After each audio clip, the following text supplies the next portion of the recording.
Hello, this is a guy who likes fanfiction and is too lazy to read, so here is from the corner of your eye in audio form. Check the description for the links to the author. Chapter 56, To Ask a Question, Mangekyou. It's strange to see Kakashi-sensei as a child. He looks so grumpy, both eyes visible, but he still wears the mask he always wears, and there goes that possible chance of seeing what his face looks like. It helps, sometimes, to focus on little things like that. There's a dark-haired boy with goggles that Sasuke could identify on sight as an Uchiha even with the atrocious orange he wears, so it must be Obito, and a brunette girl with purple marks on her cheeks who never seems to stop smiling. The Yondaime looks so strikingly similar to Naruto, it's so clear they're related that it's a wonder no one figured it out before, but it's not as though Sasuke has ever seen a picture of him before, which is a curious fact, and then a red-headed woman with a great big grin that must be Naruto's mom. They flip through the whole book in quiet, tactfully ignoring Naruto's sniffles and the way he rubs his eyes. Sasuke feels himself calm, slowly. It's a peaceful atmosphere despite the tears.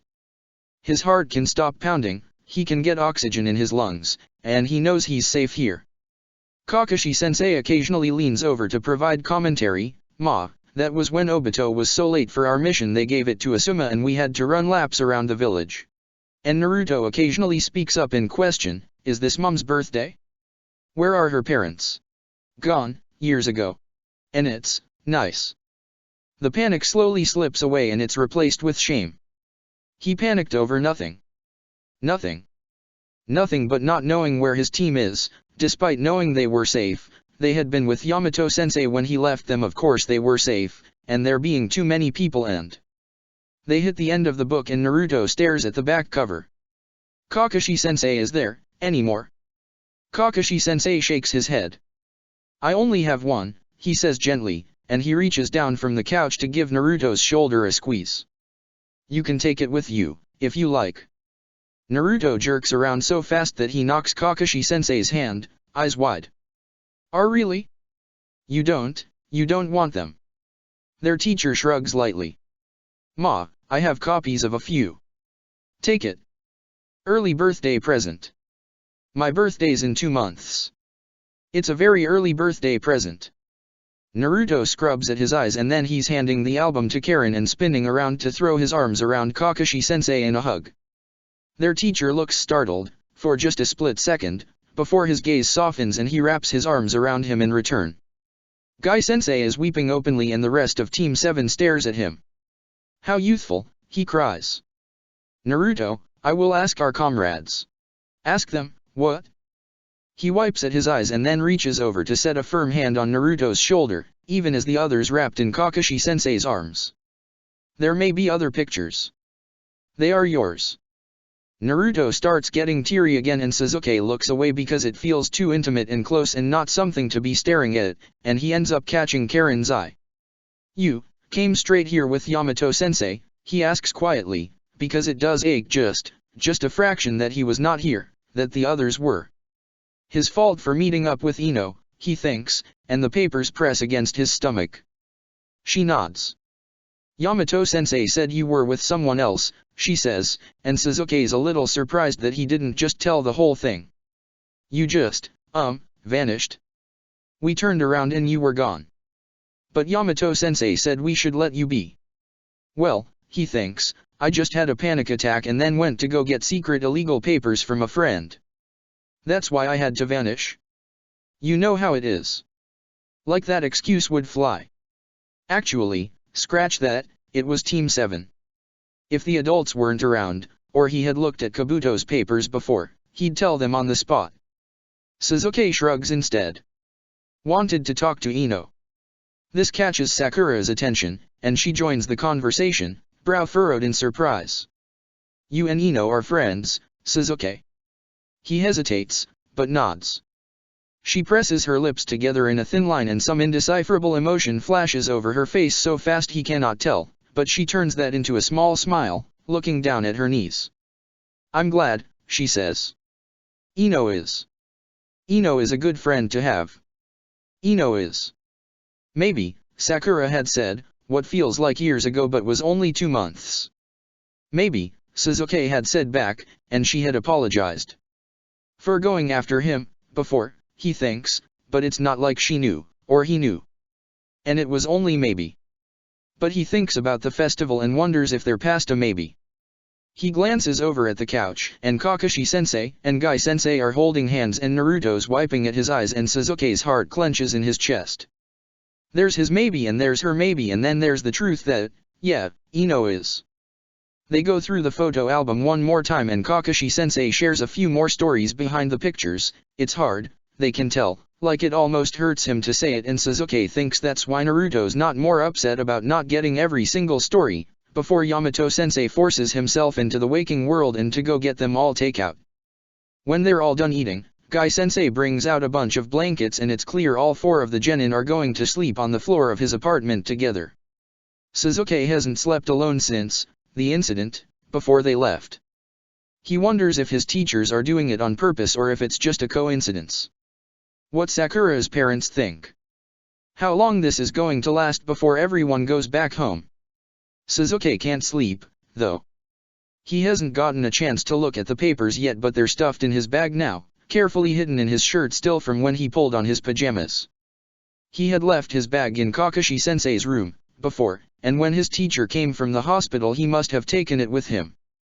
Now it sits next to Sasuke on the floor, because he's too paranoid to let it out of his sight. Groaning internally, he sits up. Naruto's got his pillow in a chokehold, snoring away, Karen pressed up against his back and Sakura sprawled out next to her. They all appear to be asleep, but they're all ninja, so they could really easily be faking it. It doesn't really matter, anyway. He stands up, picking up his bag quietly, tiptoes across his teammates and then slips out the door. The streets of Konoha are quiet, and he stands there for a moment, looking out over them and the lack of movement. Anyone outside right now is a shinobi, and no shinobi would be seen at this time of day. "Where are you going?" asks a voice quietly from behind him, and Sasuke spins in shock.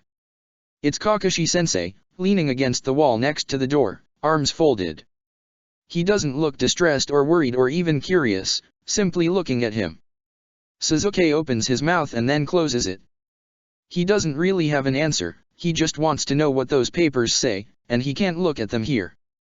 "Are you okay?" he asks instead, and Kakashi-sensei lets his surprise show, eye widening just slightly. "Did the Hokage heal you? Are you going to be our teacher again?" It's not. Not that he doesn't like Yamato-sensei, because he does. He's a very practical and down-to-earth man, very different from Kakashi-sensei, and he's a good teacher and patient with him, even if he doesn't have patience for them messing around. But Kakashi-sensei is Kakashi-sensei, and however good a teacher Yamato-sensei may be and however much Sasuke may want him to stick around, he wants both of his teachers. Kakashi-sensei's gaze softens and he reaches out, setting a gentle hand on Sasuke's head and ruffling his hair up. The boy flushes.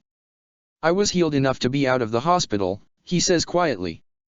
"But I'm not ready for active missions yet. I'll need surgery for that." "Surgery?" Sasuke's voice rises in volume, a little more than it probably should, because he quiets instantly upon the look his teacher gives him. "Yes," he says calmly. "Surgery. Yamato-sensei already knows your next mission, and when you come back, I'll be right as rain. Promise." Sasuke nods jerkily. Surgery. It makes him a little frightened for his teacher, but Kakashi-sensei doesn't seem too concerned, so it must not be that big of a deal. "What's," his voice rasps, just a little, but he swallows and his teacher thankfully doesn't comment on it. "What's our next mission?" Kakashi-sensei taps Sasuke on the nose and he pulls back with a jerk, scowling. He's unfazed, though, smiling beneath his mask at his student. "Ma, that's a surprise," he says, and that makes Sasuke hunch his shoulders, kind of ticked off. He doesn't like secrets, which is kind of ironic. No, he guesses he doesn't mind secrets, but he minds things being kept from him. There's a difference. Also, he doesn't like surprises very much. Sasuke hunches in silence and Kakashi-sensei gazes at him for a few long moments and then his teacher speaks again. "Sasuke," he says gently. "Is there anything else you wanted to tell me about? Or ask me?" His bag feels so heavy in his hand and he tightens his grip on the strap. "Nothing to tell," he says. "Sasuke, trusts Kakashi-sensei. He does. Kakashi-sensei has fully acknowledged that there are other factions in Konoha, and Sasuke has already confided in him that bit about Kabuto. I am one of them, but Kakashi-sensei has already been hurt so badly for his sake, and he can't do anything right now. Plus Asuma-sensei may have already told him, and Kakashi-sensei is just seeing if Sasuke will share, and Sasuke doesn't know who might be listening, and he hasn't even looked at the papers yet to see if there's an information on them to share. And there's another question, though. Sensei, he says, and then he tries to figure out how to word it, because he still doesn't know if there's anyone else around. He wants to think not, because Kakashi-sensei is here, but it could also be people that Kakashi-sensei thinks can know about the Kabuto thing. Again, if Kakashi-sensei does secretly know, and that's an unknown Sasuke doesn't want to deal with. The technique you used on the first Hokage. You told me you would tell me about it later.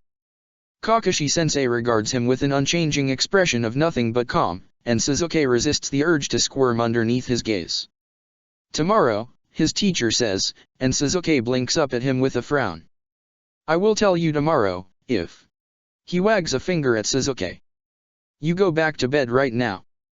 Sasuke wants to protest, but he does want to learn what it was, and so he scowls at him. Fine, he says petulantly.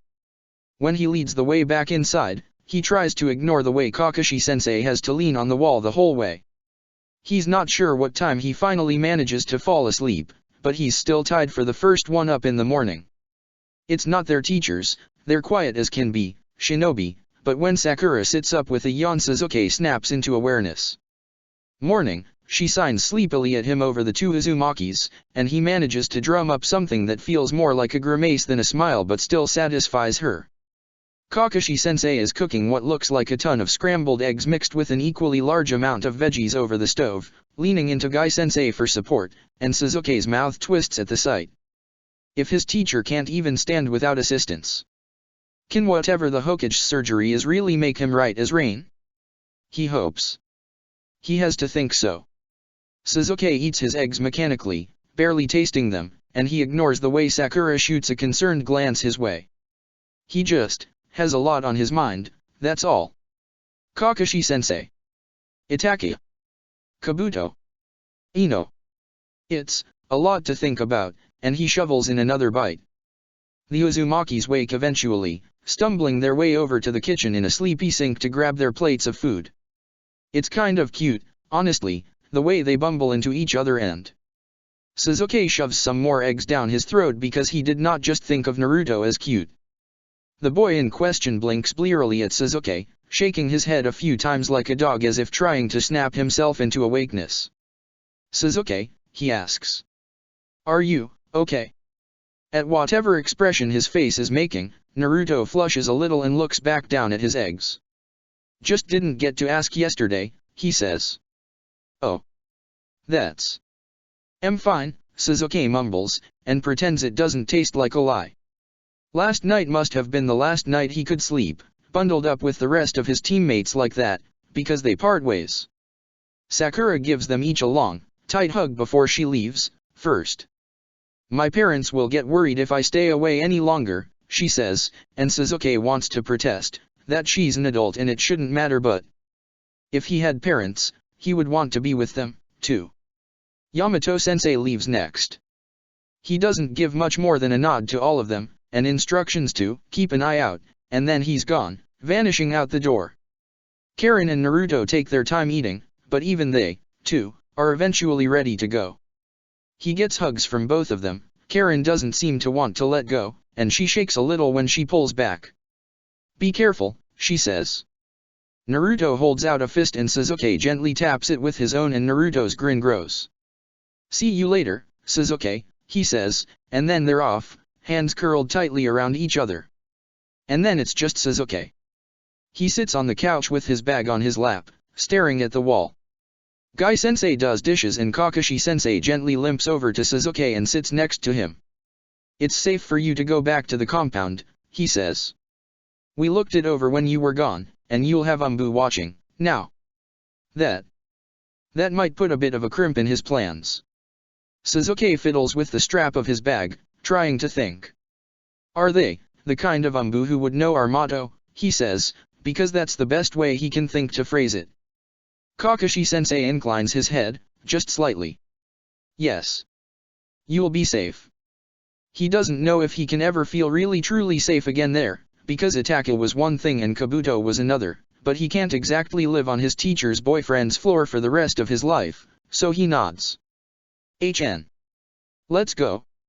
There's a wheelchair for Kakashi-sensei in the bedroom, and that's what he uses to walk Sasuke back. Wheel Sasuke back. Whichever. They don't talk.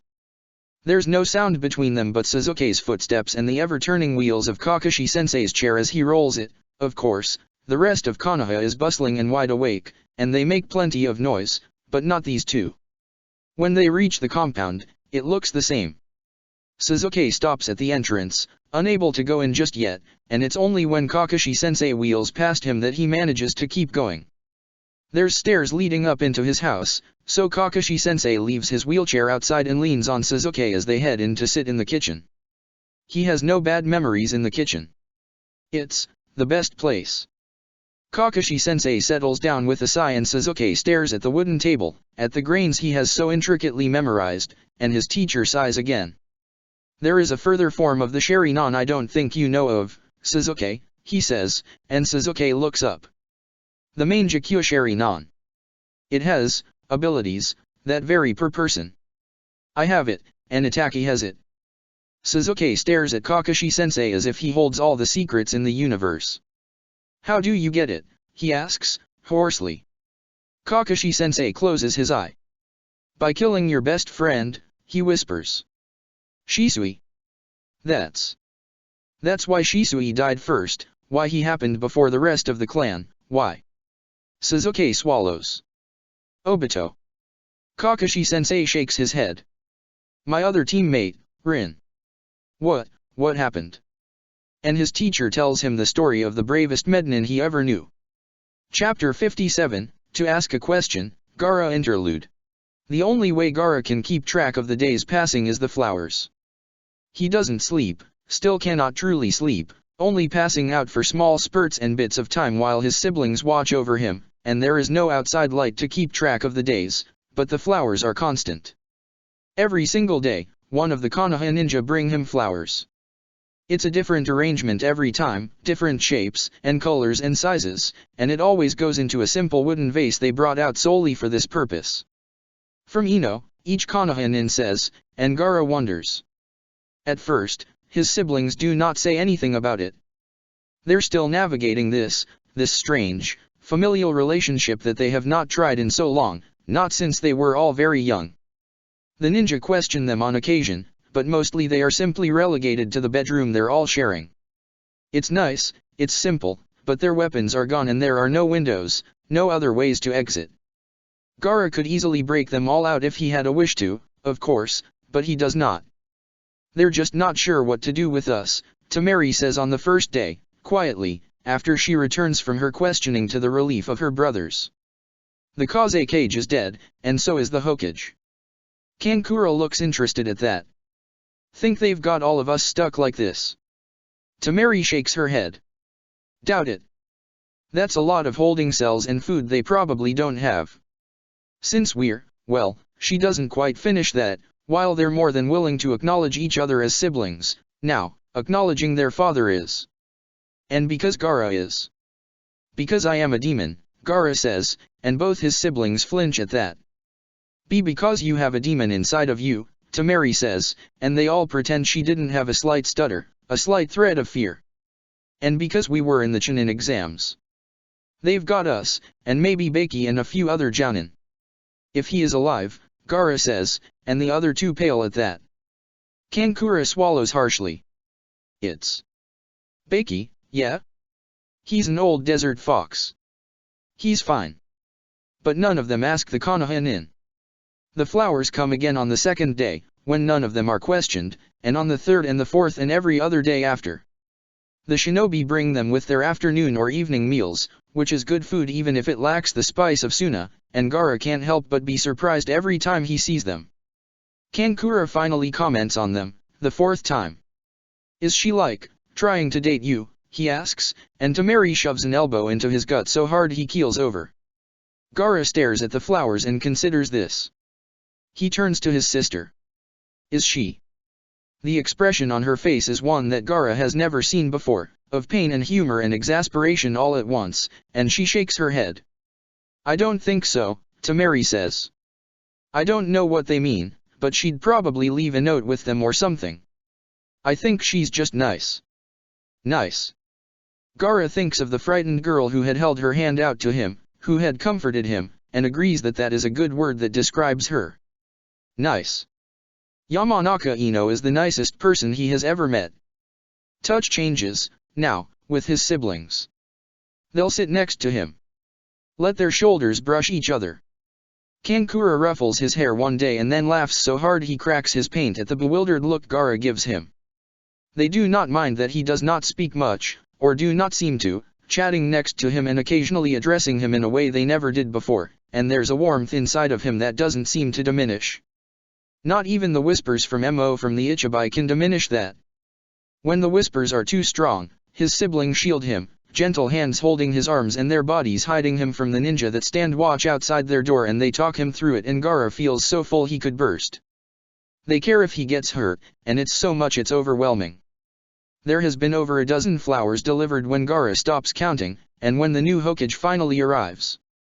She's very tall and blonde with very big arms, and Gaara, quite honestly, finds her a bit intimidating.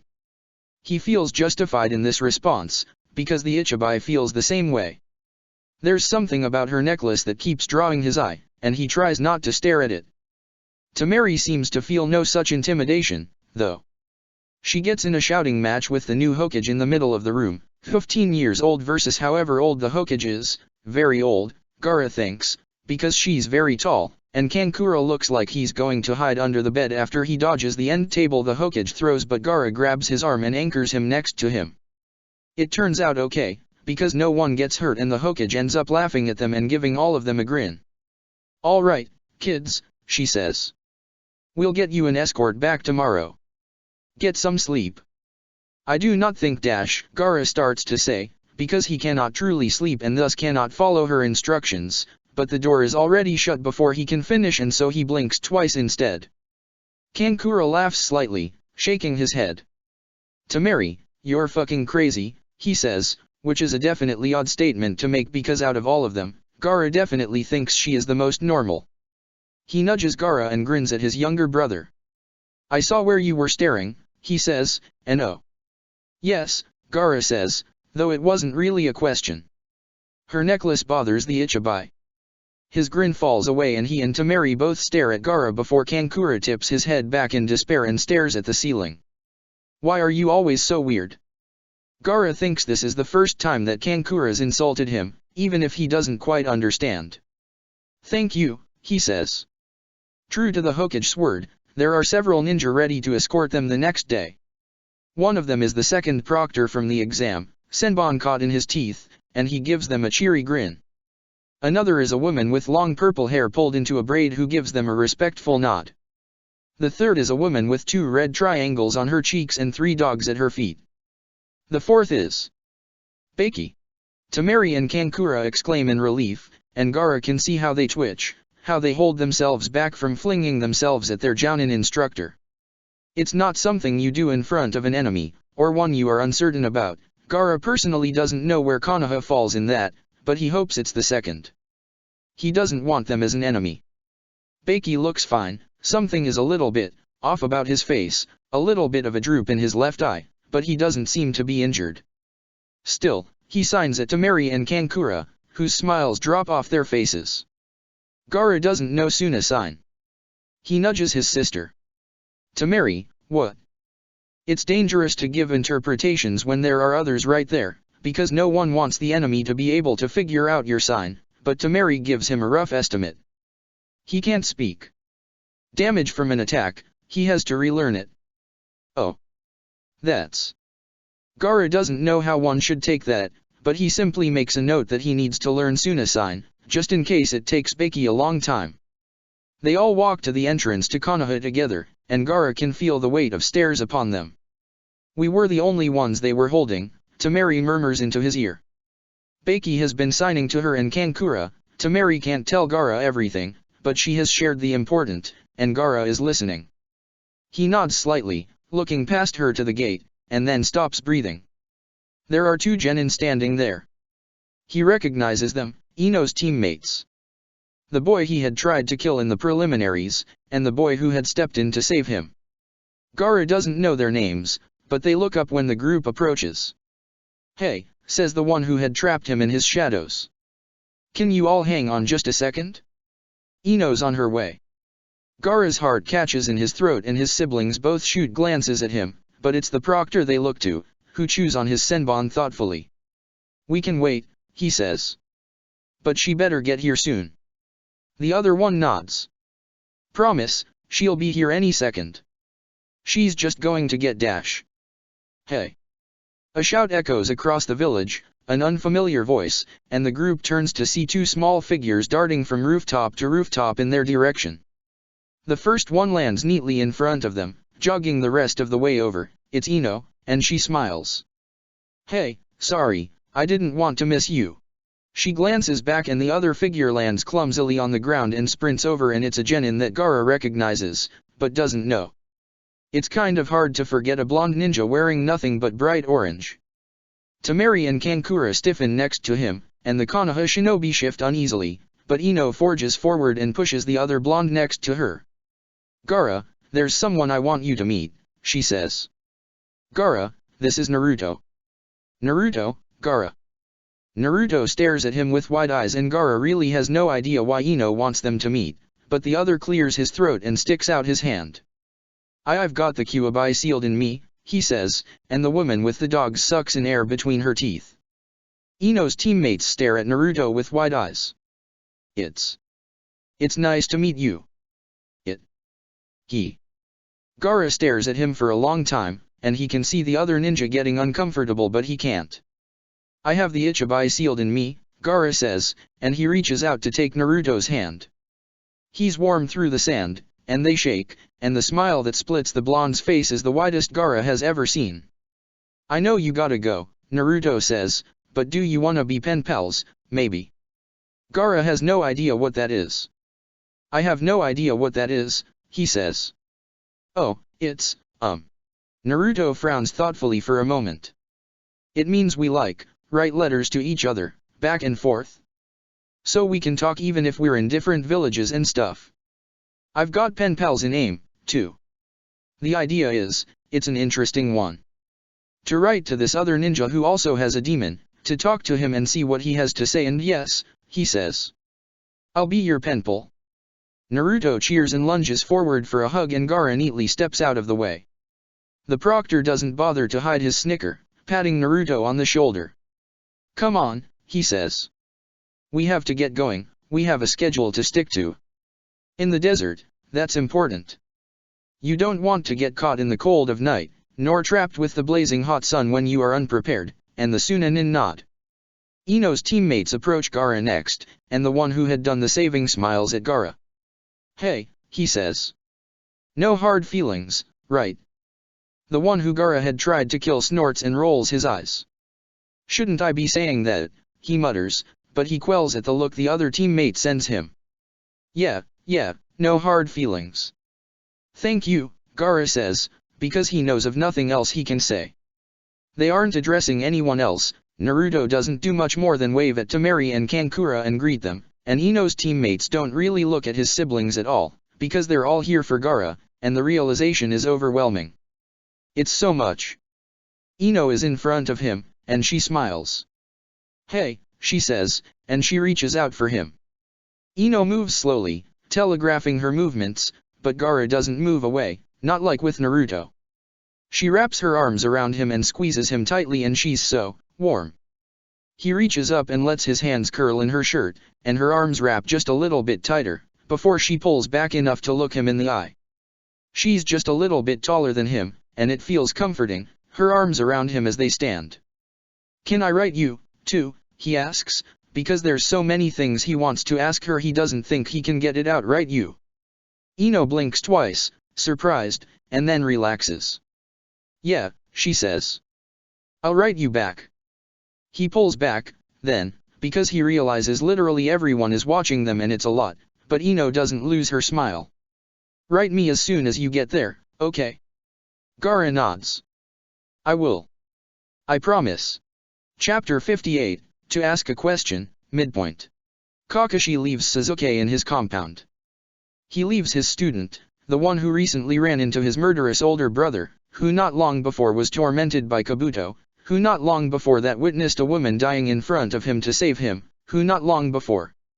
Well, after the long list of trauma that is Sasuke's life, Kakashi has left him in his clan compound alone, and it's a sinking feeling in the pit of his stomach. Sasuke had insisted, though, had told him to go, and Kakashi respects his choices. In a way, perhaps it's the same as how he has ignored his ancestral Haytake home for so many years, how he hasn't stepped foot in it since that day. It's a different method of coping.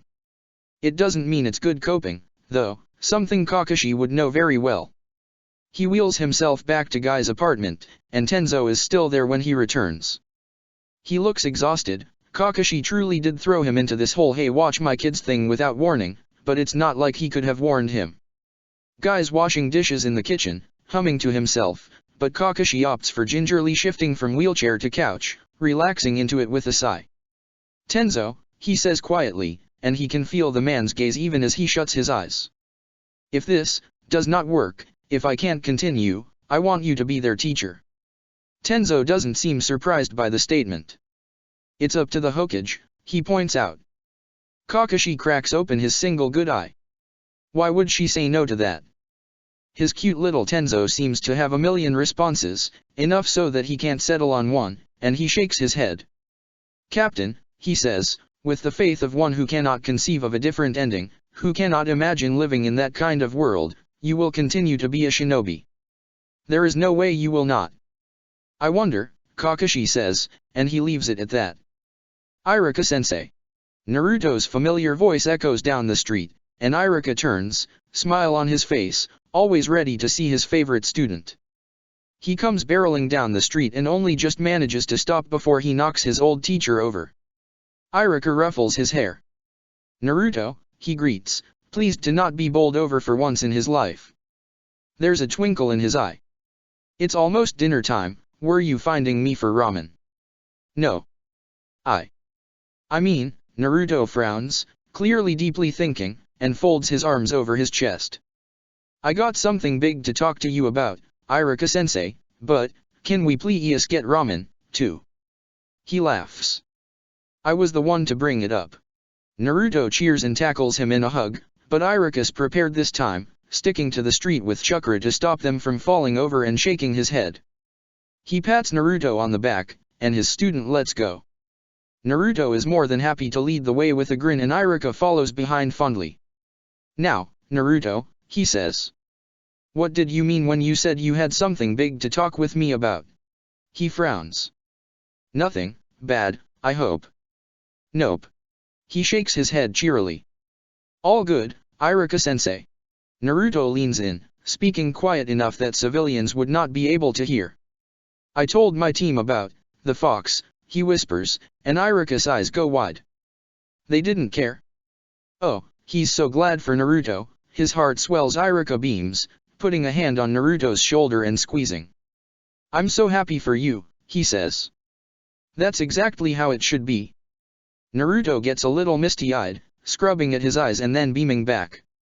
Yeah, and Kiba and Shino know, and so do Shikamaru and Chuji and Ino, too. He pauses, considering. I should tell Hinata, I guess she's the last one. Iruka may not be a parent, and he may no longer be these children's teacher, but he's so proud of every single one of them. He's so proud of how they grew, especially since he knows that not all of their parents approve of Naruto. He has fielded those complaints before, so for these kids to not care even when their parents are the exact opposite? Yeah, he's proud. I'm sure she'll be just as fine with it as the others, he says, because he hardly doubts Hyuga Hinata will reject Naruto, and his student nods. Yeah, I'll tell her later. But that's not why I wanted to talk to ya. Oh? Why? Naruto pauses, puffing his cheeks out like a frog's as he thinks. I want your help, he says slowly. "'Cause I got to write some penpal letters." Iruka is interested. "Oh? To who?" "Also, proud. Naruto makes him so proud." "Well, to family." Again, Neji says, and Hinata blindly rushes forward. Literally, he has her wearing a blindfold, and she's not using her Byakugan. Predictably, she fails. Going only by sound, by what you feel in your bones, is difficult, and she cannot land a hit on him. Neji knocks her down soundly, and she reaches up to pull off her blindfold, blinking up at her cousin. "I don't know if I can," she says quietly. "You need to," Neji says simply. "If what happened to me happens to you." The idea of losing her eyesight is a terrifying one. Even though it only took about 48 hours for Neji's vision to return, it was 48 hours too long. Strain, the Mednin had said, and Hinata knows that both her and Neji had the same, paralyzed fear. Yes, he had been using it a lot that day, but what if it was because of the seal? Neji was the only one, to their knowledge, at least, to get this far in the Hyuga arts, to be this strong. He was also one of those who had his seal used the most. The unfortunate results of being so close to the main branch and yet not. It's not something Hinata has to worry about, not yet, and hopefully not ever, and the backing of her yearmates and cousin sits warmly in her chest, but if that theory is wrong and it is overuse, she needs to be prepared as well. Neji offers her a hand up, and Hinata takes it. His palm is heavily used, but warm, and she doesn't quite let go even when she's standing. "Thank you," she says softly. It's nice to train with you. Even if I hope you don't have to worry about this for long. Because as soon as she's the head, she's getting rid of them. No questions. No more seals, no more injustice." Her cousin colors, just a little. "Prove you'll do that by landing a hit," he says instead, and Hinata readies her blindfold with a small sigh. Neither of them have their Byakugan activated, and neither of them see Hayashi watching with a frown, just out of sight. Sakura knocks on the door. It takes a few moments, utter ninja silence behind it, before an exhausted Hyuga face peeks out. "Yes," he asks. "Excuse me," Sakura says, the epitome of polite. "Are you Hyuga Hoito?" The man in question surveys her and the homemade fruit basket she holds in her arms. "Yes. I'm Harino Sakura," she says. "And I wanted to give this to you." He sighs and opens the door more fully. "Come in." It's a house, not an apartment, which is definitely abnormal for shinobi in Sakura's experience. She's never met a jounin that lives in a house and not an apartment. Except for, well, the Hokages, but that's definitely different. It's warm, inviting, very different from what she thought a Hyuga's home would look like. Sunshine colors and pictures decorate the wall. She walks through the kitchen to get to the living room, and there's a picture of Anko on the counter. Sakura stops and stares, and Hoito stops too. "I'm assuming you're here about her," he asks. "Or is it about Ryo?" "Ryo, that's Anko's other teammate, who supposedly also lives here. During the invasion," she says slowly. "Anko saved my life. I told myself I'd get her a fruit basket when it was all said and done." She shakes her head. "I couldn't, so, for you and Ryo." His gaze softens and he finally takes it from her arms, setting it on the counter next to the picture. "Thank you," he says softly. "Ryo isn't here, but would you like some tea? If it's not a bother." "No," he says, and he leads the way once more into the living room. "I would appreciate the company." Hoito bustles around for a moment, getting hot water poured and pulling out a box with plenty of tea variety. Sakura opts for green, and then sits with a sigh. He doesn't say anything for a moment, just holding his tea, so Sakura decides to speak up. "You asked if I was here about, Ryo," she says, even if it feels odd to call him by his first name, but there wasn't a surname listed in the book she found. "Did something happen?" The man looks so weary for a moment, so old and tired that Sakura wishes she didn't ask, before he nods, just slightly. "Ryo Yakushi Kabuto was on his team," he says, and her heart sinks. "He's being questioned by T&I. Oh, she says, and stares down at her tea.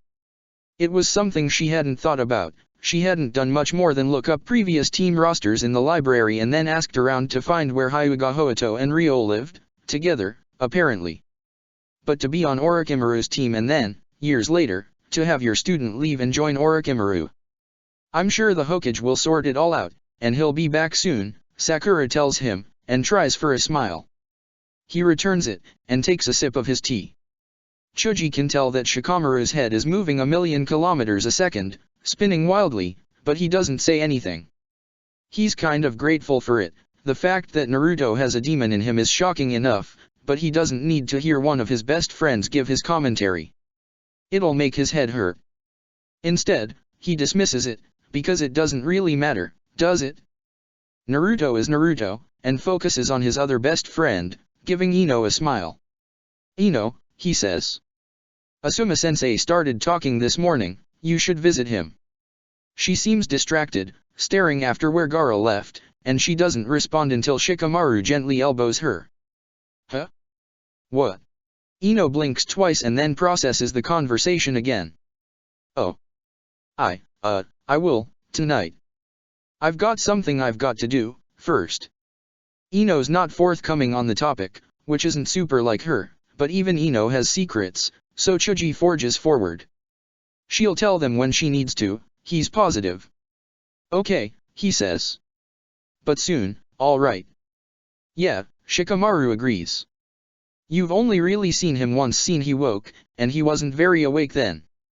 She rolls her eyes. I'm not super big on hospitals, she says, and that's not something Choji ever knew, and judging by the look Shikamaru gives him, not something he knew either, but it's not a lie, it feels like. Okay, Choji agrees amiably. We were just gonna go visit him after this, and I just wanted to let you know you could come if you want. Ino softens a little and gives him a smile. I will. I just have to talk to someone real fast, and then I'll meet you there. Shikamaru can't help his grin. Oh? Someone special? Her cheeks flush and she pins him with a hard glare. None of your business. Ino marches along ahead and Choji and Shikamaru share snickers behind her back. Whatever's going on with her, she's still the same old Ino, and he loves it. Kiba leans into Shino, and he doesn't protest it.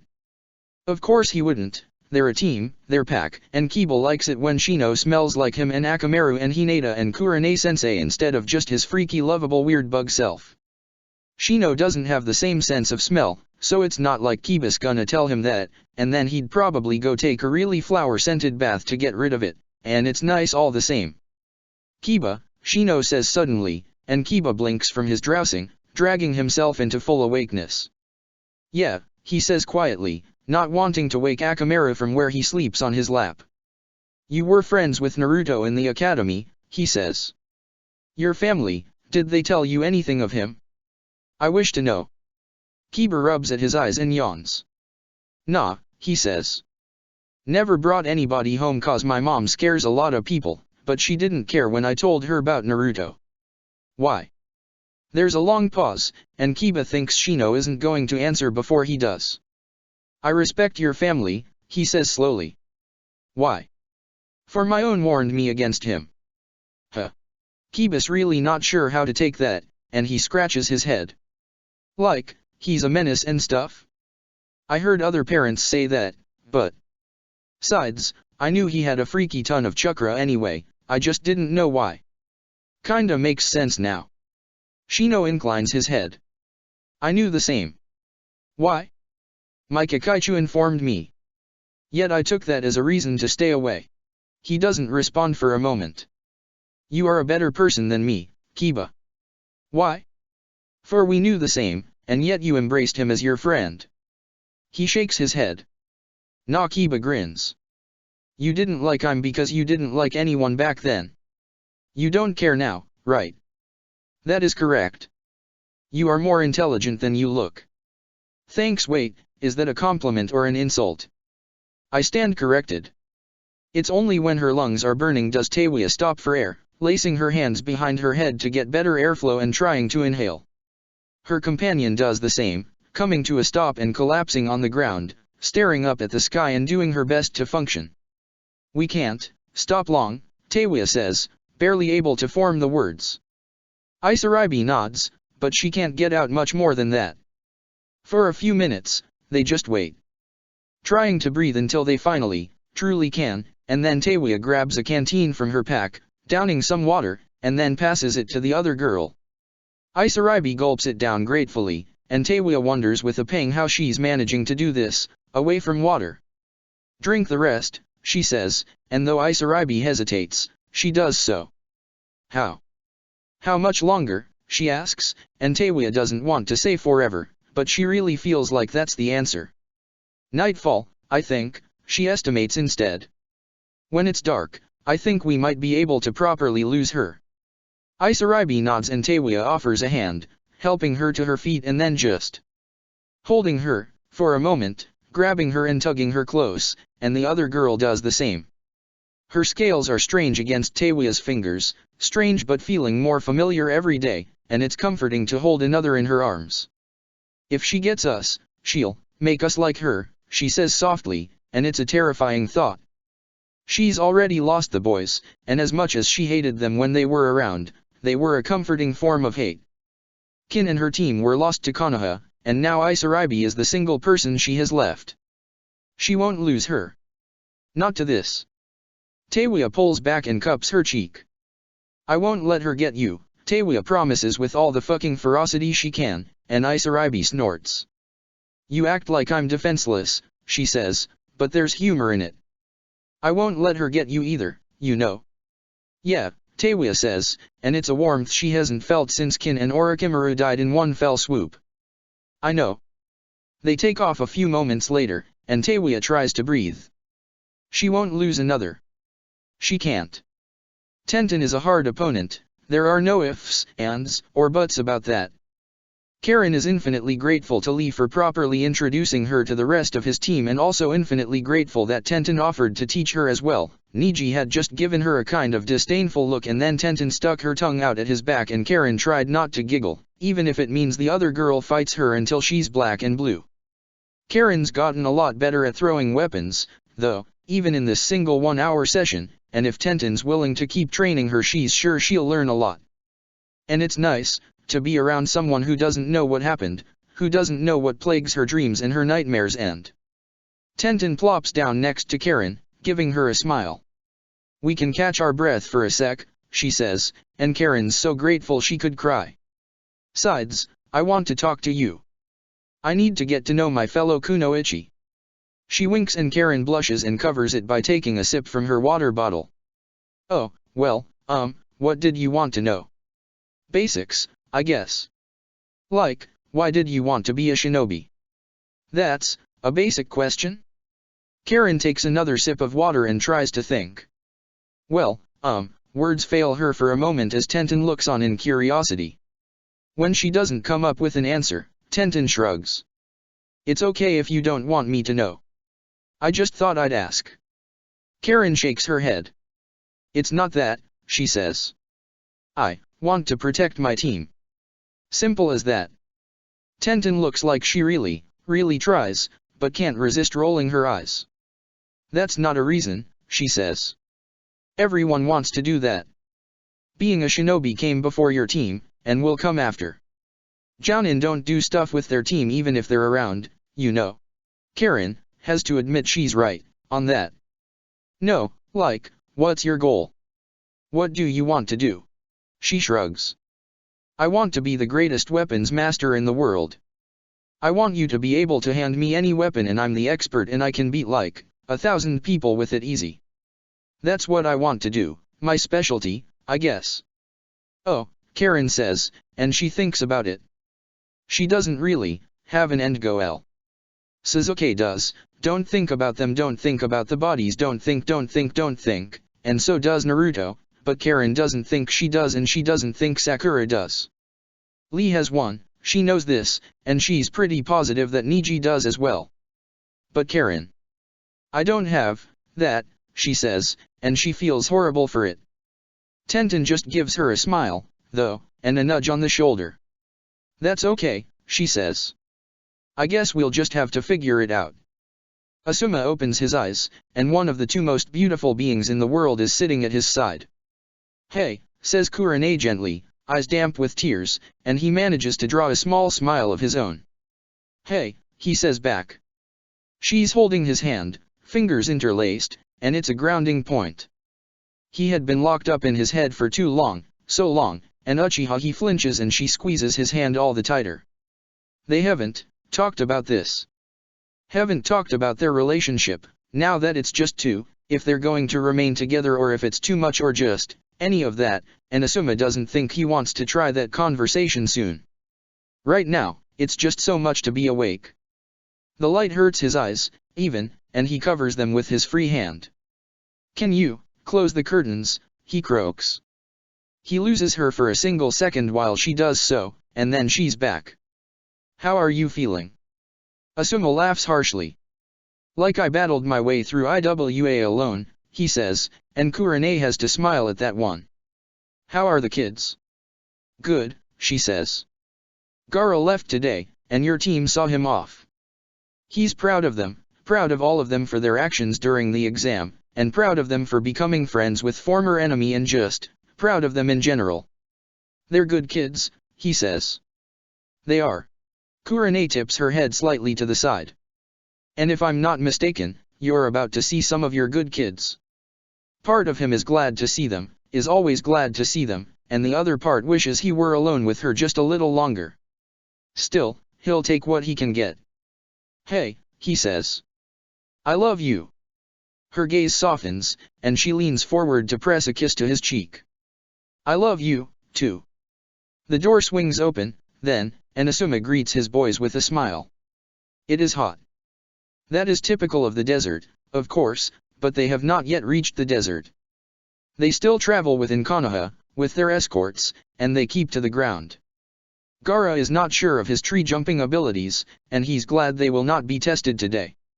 He wonders at the three that accompany them, the two women and the man, but they do not talk. They keep to themselves, and so do Baki and Temari and Kankura, and Gaara is loath to break the silence. Uncharacteristically, he does. "Kankura," he whispers, "just a breath of air. Who is going to be Kazekage, now?"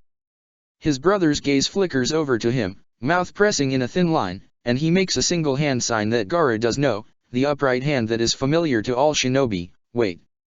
So he will." He glances from Baki to Temari to Kankura, eyes bouncing from one to the other, and then he stares straight ahead at the back of the woman with the dogs. She had introduced herself, but Gaara had not been listening. It will be one of them, he decides. One of the four here, because they are the only trustworthy ones, the only ones that Gaara knows truly care and will not try to make him into a weapon again. He does not think he could bear that. He'll run away to Konoha and live with Ino or Naruto before he allows that to happen again, and bring the other three with him. Father was supposed to train Hanabi today. And he had been, right up until he had caught sight of Hinata and Niji training through the walls of the building and cancelled their session. Annoying.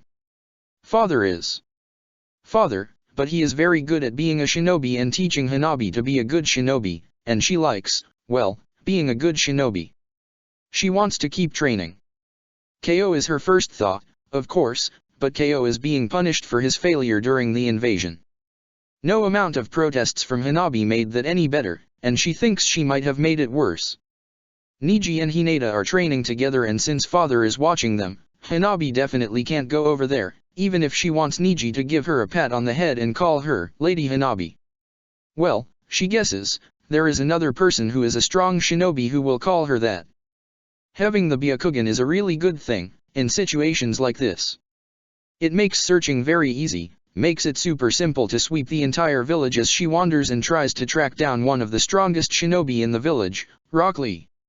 He's currently attacking a tree and basically knocking it to smithereens, and Hanabi just stands there for a second and watches with awe until a well-placed kick sends it knocking to the ground. She starts clapping and he whirls and then lights up when he sees who it is. Lady Hanabi, he crows, and he darts forward to scoop her up, spinning around, and she laughs. "You're so strong," she says, and he beams at her as if that's the biggest compliment in the world. Which, to be fair, it kind of is. "Yosh," he says. I am glad to have impressed you. She giggles and then plants both her hands on her cheeks and meets him square in the eye. Lee, she says, and she says it with such mock seriousness she can barely keep a straight face. I want you to train me. Can you teach me to do that tree stuff? Lee's eyes are on fire and he tosses her up and catches her like he's juggling a weapon, and it's amazing. Of course. If I fail to succeed, I will run around the village 10 times. With me on your back. With you on my back, of course, Lady Hanabi. He's alone again. It's a weird feeling, almost. He hasn't been alone in what feels like a while. The Uchiha compound is silent once more, but he doesn't turn on the shower, doesn't leave it on like before. He lets it be silent, and it's good. If someone approaches, he'll be more likely to hear it. Kakashi-sensei had been reluctant to leave, but Sasuke wanted him gone. There's much to process. Something niggles in his mind about the Mangekyo, some long-forgotten memory that threatens to burst forth, and if it does he wants to deal with it alone. He's been too vulnerable lately. Yes, he has allies, yes, he has friends, and yes, he can rely on them, but he also needs to stand on his own and not crumble. And there are the papers. They crinkle against his front, and he remembers what Kakashi-sensei said, that he is safe. He isn't, he really isn't. Sasuke doesn't know if he'll ever feel safe again, though. He had last night, with his team, but it does mean if any of the Anbu decide to read over his shoulder, whatever factions in Konoha that his teachers are worried about will not get involved. Sasuke gets a glass of water and sits down at the table to read. You're a good actor, Sasuke had said. It makes her want to laugh, now, makes her want to laugh until she cries because she feels on the verge of hysteria at all times. But she's a good actor, and she can hide it. No one can tell how close she is to slipping. She holds the papers in her hands. The originals, the true versions of Yakushi Kabuto's papers, not the same as the ones that Sasuke holds. Ino swallows sharply. It's betrayal. It's so much. Never leave a teammate behind, she thinks, and she hopes everyone will understand once the cards all fall. Farfew. And Ino tips the papers towards her candle and sets them alight. Chapter 59, Secrets of the Uzumaki, Introspection. He wakes with his father's words echoing in his ears. For a second, Sasuke can't remember where he is. The whispers of 5 years ago, and it's not his familiar bedroom, and... oh. Right. He's sleeping in Izumi's house. There aren't any plans today that he knows of. Well, Kakashi-sensei had said that there was going to be a mission, but no other details, but Sasuke doesn't really want to wait around and see. He remembers, now, remembers how he had asked his father about Itaka's strange Sharingan and how he had said it was special, and... Sasuke swallows the bile that threatens to climb his throat, throws on clothes, and heads for Gai-sensei's apartment. Sakura's the one to answer the door when he knocks, looking as tired as Sasuke feels, and they share a morning nod of utter exhaustion before heading inside together and collapsing on the couch. Kakashi-sensei is already sitting there, and he peers over at the two of them. You're here early, he says nonchalantly, as if his students showing up just after the crack of dawn is normal. It's actually ridiculously weird to see Kakashi-sensei conscious this early, and Sasuke wonders if he gets up this early every day and then spends hours wasting time before he decides to meet them at the bridge. If he'll ever do that ever again. He gives a shrug, not wanting to tell his teacher he couldn't sleep even if that's patently obvious. Sensei, he says instead. Do we have training today? Sakura perks up next to him at the thought, lifting her head from where it had slumped down onto Sasuke's shoulder, but Kakashi-sensei shakes his head. Ma, no. Yamato's taking you four on a mission today. Right, that. But... Sasuke's exhausted. He can feel it in every fiber of his being, and Sakura looks like she feels the same way, and he really, truly thinks they'll be utterly incompetent at whatever mission they're taking. Unless it's like a D-rank, but Sasuke doubts there'd be any build-up if it was something like that. Kakashi-sensei looks like he can read every line of their faces, and he smiles, reaching over to ruffle Sasuke's hair and then Sakura's. Don't worry, he tells them, as if being told by Kakashi-sensei not to worry will magically make them stop. It's a really easy one. It's a treat more than anything else, promise. Sakura and Sasuke exchange equally dubious glances. It's just 1, maybe 2 nights, he says. But when you get back, their teacher wags his finger. We can do some training. Any requests? Sasuke burns with an immediate need. Healing, he blurts, and Kakashi-sensei doesn't seem too surprised, maybe told by Yamato-sensei. I want to learn healing, he says, and Sakura's eyes go a little wide behind him. Kakashi-sensei nods. He says, and he doesn't put him down at all. Doesn't say anything about that being too difficult for him, nothing about it being something he shouldn't attempt. There's a rush of warmth that runs through Sasuke and he ducks his head. Well, I'll see what I can do. Sensei ruffles Sasuke's hair again, because there's no escape, and glances at Sakura. Sakura. She hesitates, biting her lip, and then shakes her head. Not really, she says. I'll think about it while we're gone. Sasuke feels like Sakura has grown less hesitant since they started being a team, and he glances over at her with curiosity. She really does look uncertain, and he remembers what Shizune said, that her chakra control would make her a great medic, and, you don't want to learn healing, he asks. Sakura looks surprised, and Kakashi-sensei surveys them with a narrowed eye. I don't think so, she says, chewing it over slowly.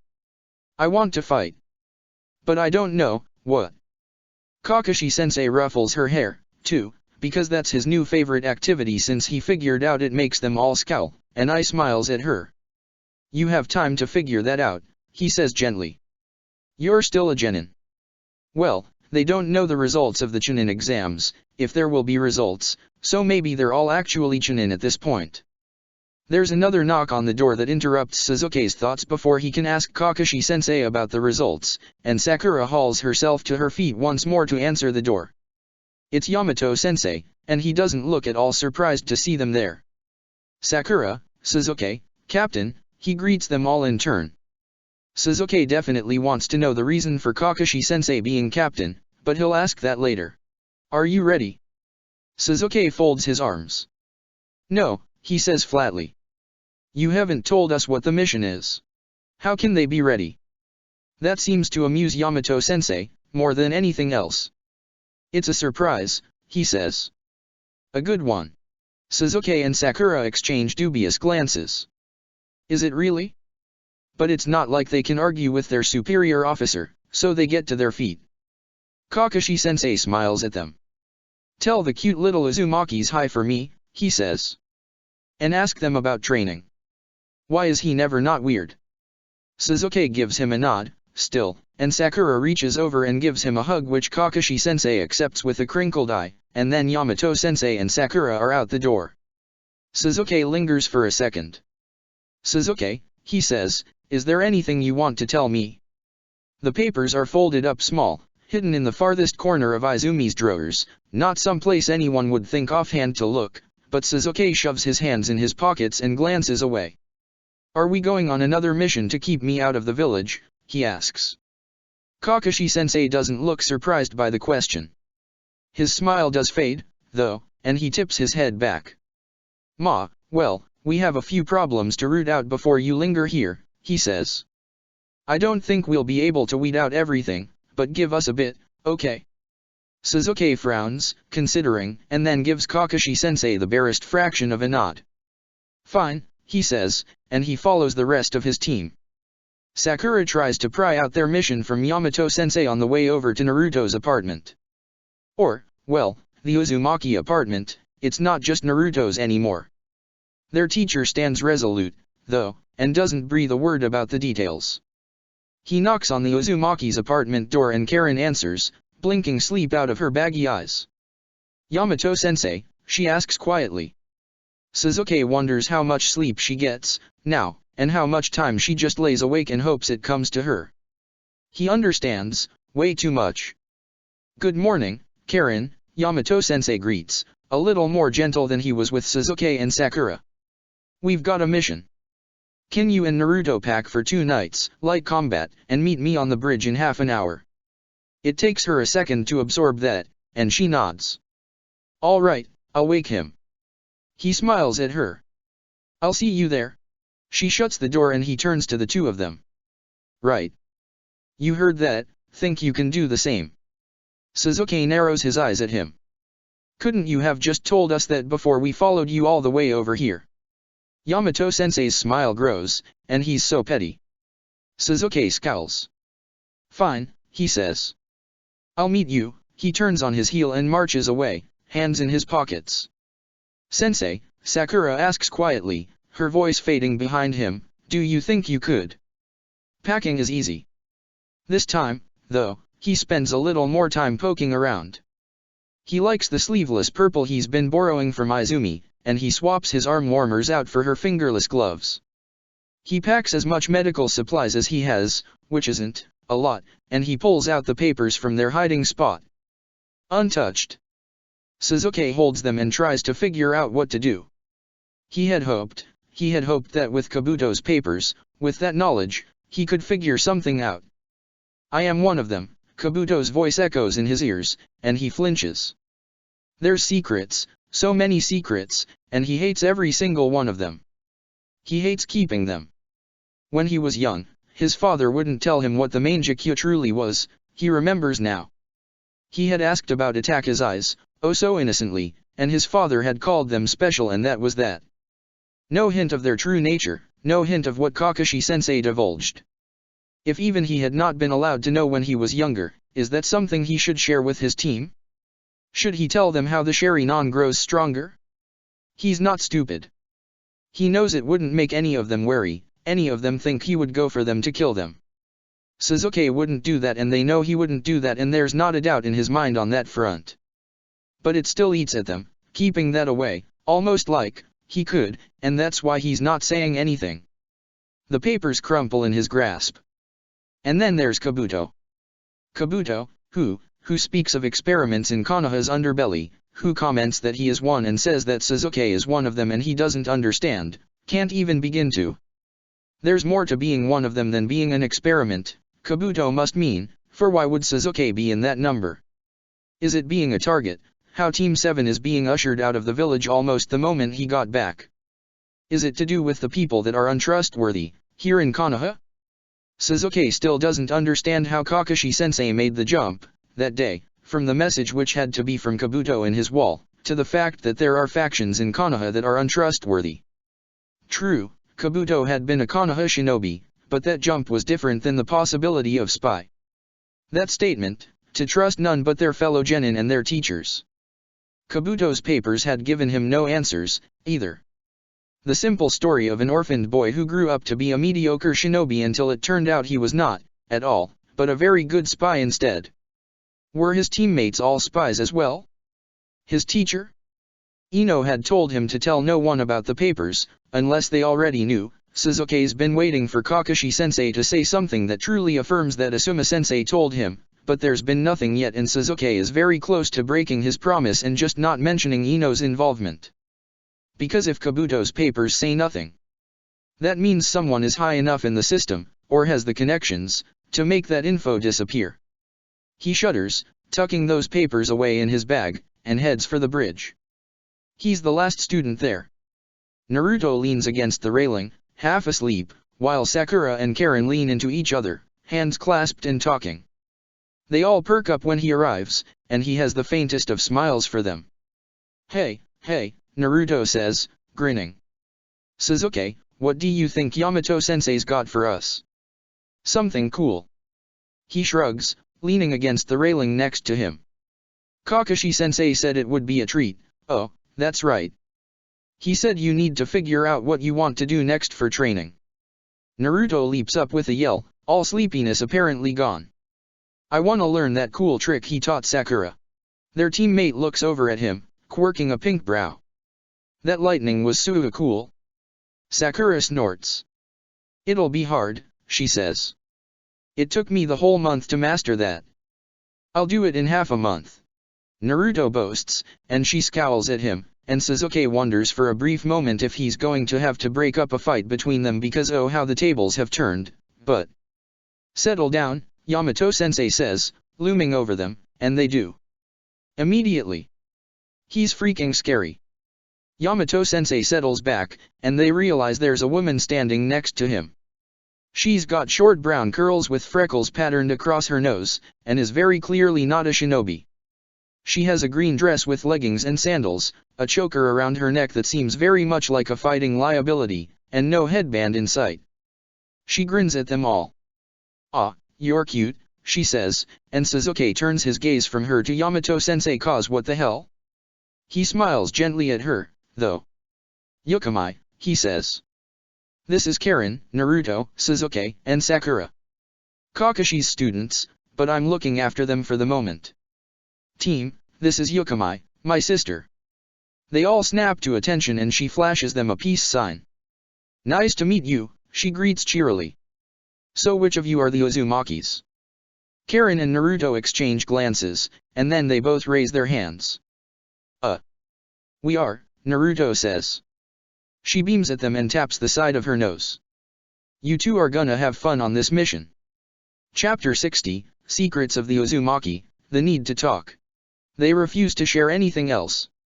Of course, both Naruto and Karen try to protest, try to beg for more information, especially Naruto, loud as can be, but Yukamai simply laughs, and when Naruto gets to be too much, Yamato-sensei pulls his scary face and, well, that is that. Sakura and Sasuke exchange contemplative glances and she shakes her head, just slightly. Sasuke agrees. The team had been told 1, possibly 2 nights. Uzushio is too far away for that, so no, it can't be. But what other Uzumaki site is there? He remains quiet, thoughtful, as they head off on their way, before Yamato-sensei turns around at the head of the group, walking backwards. "Team," he says, eyeing all of them. "What kind of jutsu do you want to learn today?" Naruto had to beg for it last time, on the road, but it seems like Yamato-sensei's going to make this a regular thing, and Sasuke approves. "Water," he says immediately, before anyone else can say anything, and he resolutely doesn't twitch as everyone else's eyes fall on him. Before Itaka came, and they had fought, he had wanted to ask Yamato-sensei that. After all, hadn't his teacher said that becoming a healer would be as hard for him as this? Yamato-sensei meets his eyes, square on. "Water, Sasuke?" he asks, and it's clear he has every sense of the underneath. When Sasuke nods, waiting for the judgment, he gives him a small smile. "Okay," he says, and tension leaves Sasuke's shoulders. All of the jutsus that Yamato-sensei seems to teach them are very practical ones, not very combat-oriented.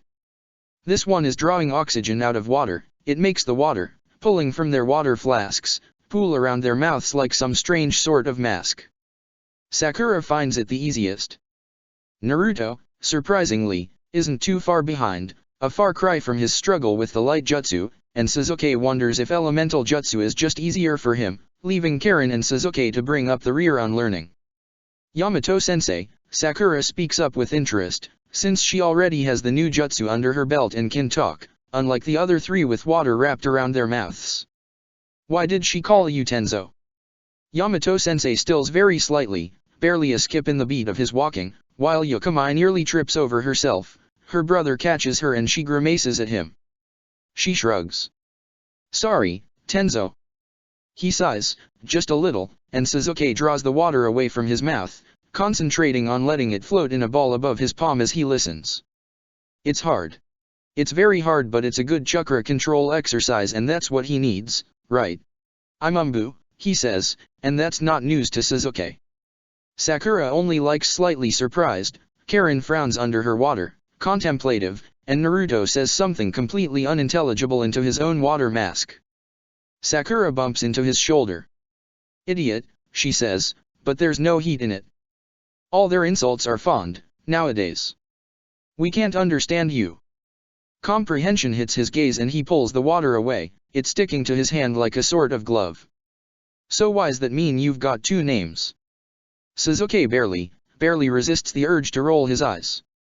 "Umbu have to stay undercover, dumbass.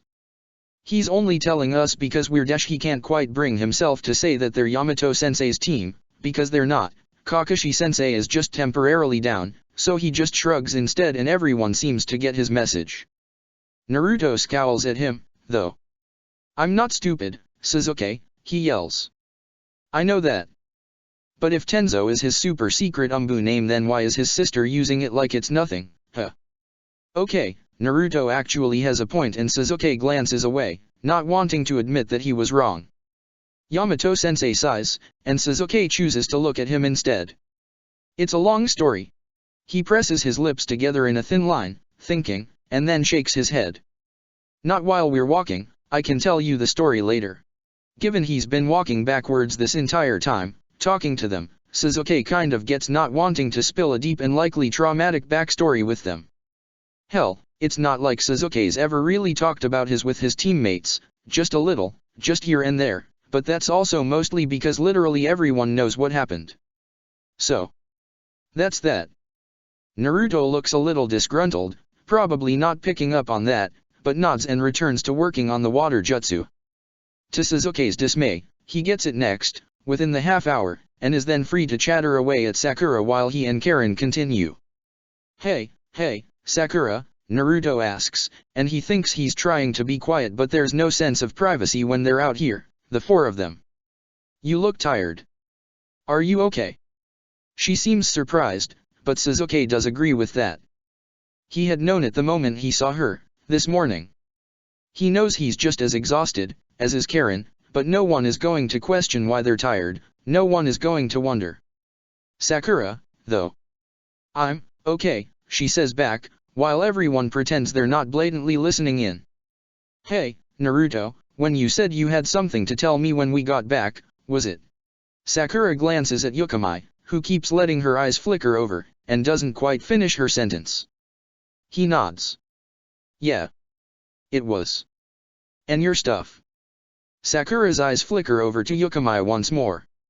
Later, she says, and Naruto understands. It makes Sasuke think of his papers, tucked away in his bag, of the main Jakushirin on which his team does not yet know, and he wonders if Team 7 is ever going to have a later to sit down and really, truly talk about everything. It seems like it'll never come. Fortunately, it doesn't take Sasuke too much longer to get a handle on the water jutsu, and after checking with Yamato-sensei that there aren't any plans to do fighting on this mission, he decides to use the time to practice. He shapes the water into a ball, curls it around his arm, returns it to his flask, and then tries to stick a dozen leaves to his arms at once. He doesn't want to talk. Karen doesn't want to talk either, he doesn't think. When she finally seems to grasp the water mask, she tucks it away and stays silent next to him. She mimics him, after a little, letting some leaves stick to her hands as well, but not to his extent, and she doesn't say a word. Naruto's always in a chatty mood, bouncing between Sakura, Yamato-sensei, and Yukimai. Yukimai seems the most energetic of the three, which honestly isn't that surprising when Sasuke thinks about it, and is more than willing to tell him all about the cool places she's visited. Apparently, she travels.